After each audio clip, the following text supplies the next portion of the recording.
Hello বন্ধুরা, country food and Sonali's কিচেনের তরফ থেকে তোমাদের সবাইকে জানাই স্বাগত। আমার আজকের রেসিপি ক্রিসপি চিকেন পকোড়া। সন্ধ্যাবেলায় চা বা কফির সাথে এর জুড়ি মেলা ভার।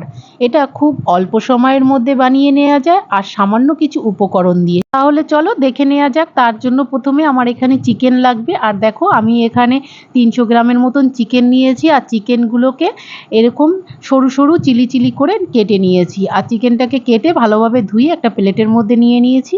আর এখানে দেখো একটা ডিম আমি চিকেনের মধ্যে দিয়ে দিলাম আর তাতে স্বাদ মতন লবণ দিয়ে দিলাম।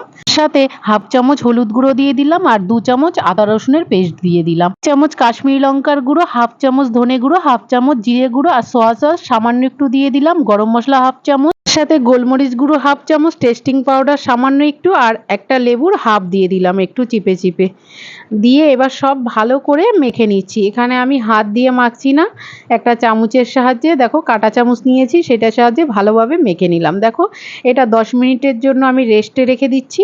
এদিকে আমি শুকনো উপকরণগুলো মিলিয়ে নিয়েছি। তার মধ্যে 4 চামচ ময়দা দিয়েছি, 2 চামচ কর্নফ্লাওয়ার দিয়ে দিলাম, হাফ চামচ গোলমরিচের গুঁড়ো, হাফ চামচ কাশ্মীরি লঙ্কার গুঁড়ো আর সামান্য একটু লবণ দিয়ে দিলাম।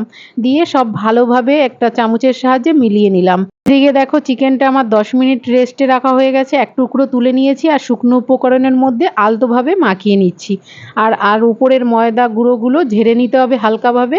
আর এদিকে ওভেনে একটা কড়াই বসিয়ে দিয়েছি, তাতে তেল দিয়ে দিয়েছিলাম পরিমাণ মতো। তেলটা গরম হয়ে গেছে, আমি একটা একটা করে চিকেনের টুকরোগুলো ছেড়ে দিলাম। এবার উল্টে পাল্টে লাল লাল করে ভেজে তুলে নেব। এই সময় গ্যাসের ফ্লেমটা আমি মিডিয়ামে রেখে দিয়েছি যাতে ভালোভাবে ক্রিস্পি হতে পারে, হাই করব না। দেখো সবগুলো আমার ভেজে নেওয়া হয়ে গেছে, এবার তুলে নিচ্ছি। ব্যাস তৈরি হয়ে গেল আমার ক্রিস্পি চিকেন পকোড়া। গরম গরম চা বা কফির সঙ্গে পরিবেশন করুন। বন্ধুরা এইভাবে অবশ্যই তোমরাও একবার বাড়িতে ট্রাই করো। শুধু চা বা কফি কেন, বাড়িতে হঠাৎ কোনো অতিথি আসলে এইভাবে তার সামনেও বানিয়ে দিতে পারবে।